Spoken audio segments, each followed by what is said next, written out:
sagen, dass Ranger guter Face-Tank ist mit Full Decks? Yubito, das haben wir doch jetzt schon 1000-mal gesagt.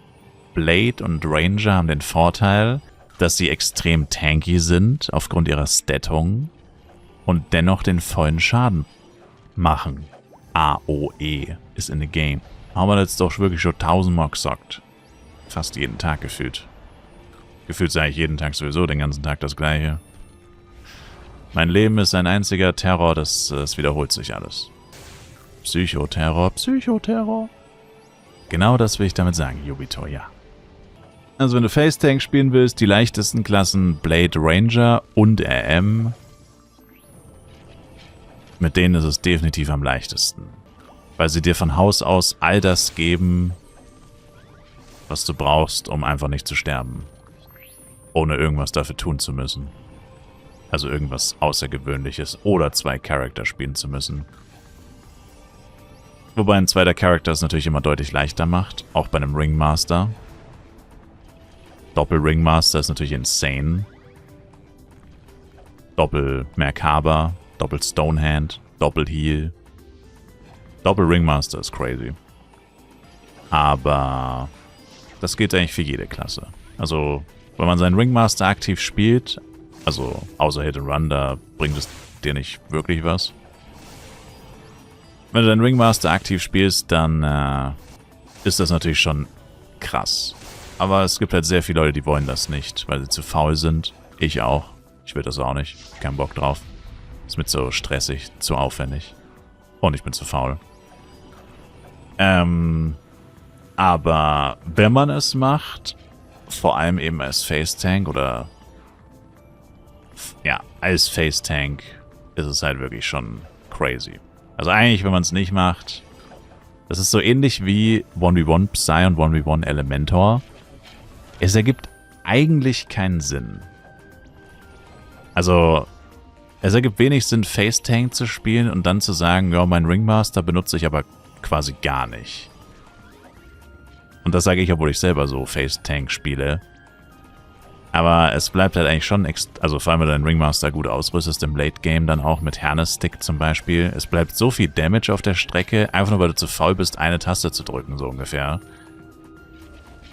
Dass man schon sagen kann, ist eigentlich schon ein bisschen dämlich eigentlich.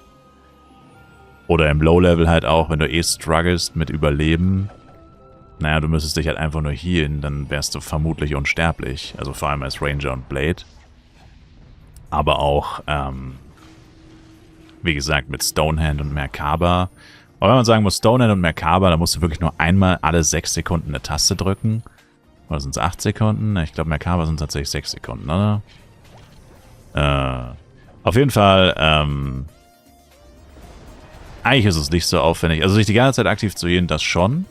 Gibt auch einen Grund, warum manche Leute damit kein Problem haben. Über den wir jetzt hier nicht reden wollen. Aber zumindest Merkaba ist auf jeden Fall schon etwas. Muss man natürlich aufpassen, musst immer warten, bis wirklich alle Monster stillstehen, dass da auch kein Monster auf dein RM switcht, weil der Ringmaster ja meistens ziemlich schnell tot ist, wenn er ein Supporter ist. Ein reiner Supporter. Aber macht schon viel Unterschied, viel aus. Also sein RM nicht aktiv zu spielen, als 1v1 ist es ja das gleiche, sich nicht aktiv zu healen, ist schon eigentlich selten dämlich, weil man dadurch halt eigentlich nur Nachteile hat. Und wenn man das wirklich gar nicht macht, hat man sogar ziemlich extreme Nachteile. Also für all sowas müsste man mal Versuche starten, Tests und so. Aber stellt euch vor, du levelst ab Level 60 AOE oder ab 65 bei den meisten Klassen. Und dann vergleichst du einen, der spielt 100 Stunden und macht immer alles mit seinem M, was geht. Heal und Merkaba und was auch immer. Dadurch stirbt er kein einziges Mal und er ist auch viel schneller beim Leveln. Und dann vergleichst du es mit jemandem, der 100 Stunden spielt und nichts macht mit seinem M. Der M läuft nur hinterher. Im schlimmsten Fall ist der Ringmaster sogar auf dem Board, dass er nicht mal GT nachbuffen kann. Also du machst quasi gar nichts mit deinem M. Also ich denke, der Unterschied schon nach 100 Stunden müsste gewaltig sein. Also mehrere Level-Ups, etliche Tode vermutlich, weil du dich überschätzt hast oder so. Wo der andere, wo im anderen Fall der Ringmaster dir dann das Leben gerettet hat. Oder so. Viel mehr tanken, dadurch, dass die Monster ja viel mehr gestunt werden. Viele AOEs haben einen Stun, aber wenn deine M mit AOEt, auch nur wegen dem Stun, es reicht ja auch nur wegen dem Stun und der Killbeteiligung, reduziert das ja auch deine Tode und sorgt dafür, dass du mehr tanken kannst. Dadurch, dass viel mehr Monster gestunt sind und eh keinen Schaden machen, kannst du auch mehr tanken. Was auch wieder den Killspeed erhöht. Also, die Quintessenz vom Face-Tank-Spielen, wenn man wirklich primär Face-Tank spielen möchte, von Anfang an, ist eigentlich tatsächlich, dass man seinen Ringmaster benutzt. Was auch der Hauptgrund ist, warum ich so gut wie kein Face-Tank gespielt habe in der Vergangenheit, weil ich meinen Ringmaster eben nicht benutzen wollte.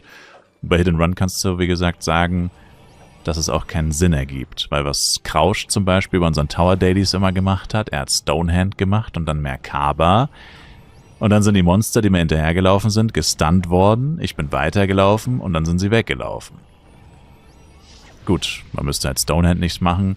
Aber das Problem ist auch, wenn deine M Merkaba macht ohne Stonehand, dann hast du die Gefahr, dass die Monster auf den M switchen.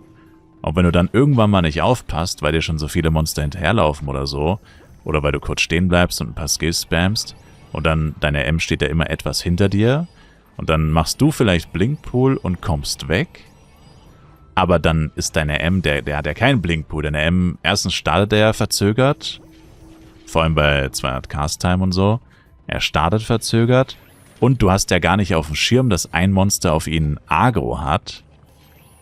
Und dann ist er vielleicht einfach One-Shot. Also vor allem in Kowloon, Coral Island, wo die Monster dann auch richtig viel Schaden machen. Vor allem bei einem RM, der halt nur Support ist und kaum HP hat.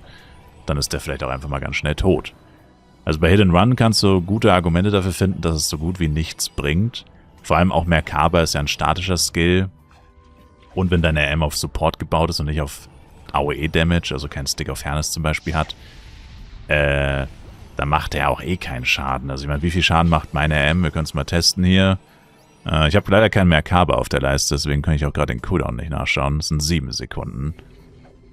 In dem Fall macht meine M 49 Schaden, weil er gar nicht im Levelbereich ist. Gut, das ist jetzt ein schlechtes Beispiel, aber selbst wenn er im Levelbereich wäre, wären es wahrscheinlich 1000 pro Tick gewesen, während mein Elementor 20 bis 50k macht mit jedem Skill. Also da sieht man dann schon den Unterschied, also bei Hit and Run versus Face Tank. Du profitierst bei Hit and Run vom Stun nicht. Du profitierst vom Schaden so gut wie gar nicht, weil nicht mal der volle Tick bei jedem Monster durchgeht, sondern jedes Monster nur 1-2 Ticks bekommt und das ist einfach zu wenig. Um nachhaltig deinen Schaden zu erhöhen. Und der Hauptgrund, wie gesagt, für Merkaba ist von einem Supporter M ist ja eigentlich der Stun. Andernfalls ist es ja eher das Healing, was ihn so stark macht. Ja. Also, lange Rede, kurzer Sinn. Du solltest, wenn du Face Tank spielst, eigentlich wirklich deine M aktiv benutzen. Sonst bist du schon deutlich langsamer. Also zumindest das absolute Minimum solltest du schon machen. Was auch immer das ist. Entweder Healen oder Merkaba, je nachdem. Aber ihn gar nicht zu benutzen als Face Tank, ganz schlechte Idee. Also wenn du keinen Bock hast, deine M aktiv zu benutzen, dann spiel am besten kein Face Tank. Kann man so sagen. Wobei als 1v1 musst du ja trotzdem healen. Also eigentlich ist der Unterschied zwischen 1v1 und Face Tank nicht so groß. Nur dass bei Face Tank ist es halt aufwendiger. Weil du musst mit beiden Action-Slot machen oder du musst mit beiden aktiv Skills benutzen. Beim 1v1 ist es ja eher so, klickst Monster an, greifst an, dann drückst du einmal Heal, dann tötest du wahrscheinlich sogar noch ein zweites Monster und erst dann drückst du nochmal Heal. Also schon chilliger auf jeden Fall. Aber auch da müsstest du eigentlich dein RM aktiv benutzen, sonst lässt du eine Menge XP auf der Strecke liegen und wirst es früher oder später bereuen, wenn deine RM dann nicht in den Tower mitgehen kann oder so. Oder keine Dailies in Kowloon später machen kann, weil er zu niedrig ist, weil du ihn so lange klein gehalten hast, weil du zu faul warst. Spätestens dann sind immer die Momente, wo man es dann bereut. Oder du kannst ihn nicht mit in den Dungeon nehmen, obwohl dann der Ringmaster richtig gutes Equipment hat, weil er einfach zu niedrig ist. Kannst ihm zwar das krasse Equipment kaufen, aber er ist zu niedrig, weil du zu faul warst, zu healen. Gibt schon genug Leute, die das bereut haben, dass sie ihren M vernachlässigt haben.